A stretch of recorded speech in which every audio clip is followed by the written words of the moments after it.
What I remember most about my father is that he was always passionate about what he was doing. He used to always tell me, if you have a goal out there, and if you're willing to work for it, one day it'll happen. It was his curiosity to try to understand how nature worked, how science worked.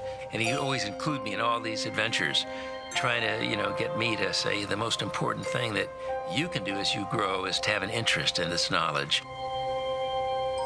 He loved to talk about his experiences in China, where one of his earliest observations were that the people who lived in the agricultural areas had embraced different types of eating habits.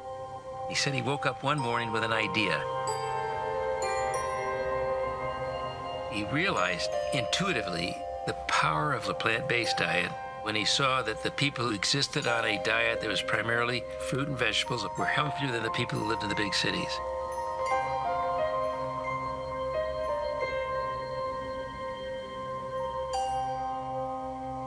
Theorized there must be hundreds, maybe thousands of important factors in a plant-based diet that were important in human nutrition. And he began to conceive of a supplement that you could make from plants that you could add back to the human diet. And then he came back to the United States in 1927, and 7 years later introduced Nutrilite into the marketplace.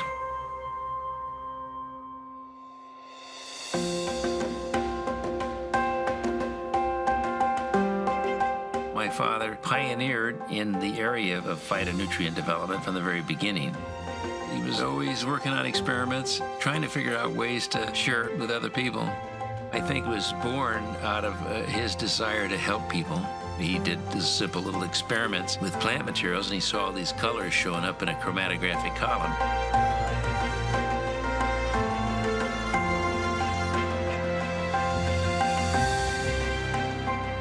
To tell me, one day the analytical methodology will enable us to determine what these colors that I see are and how they function. And once we know that, we'll be able to isolate them, be able to identify them, and we'll be able to more particularly determine what they're doing in human nutrition and human health.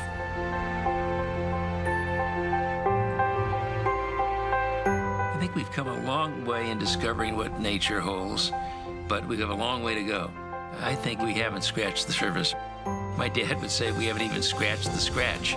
His thoughts way back then were very far-sighted, and now we're beginning to realize he was spot on. We've got to take responsibility for ourselves, our own health, the health of the environment, if we're going to protect and strengthen our society for the future.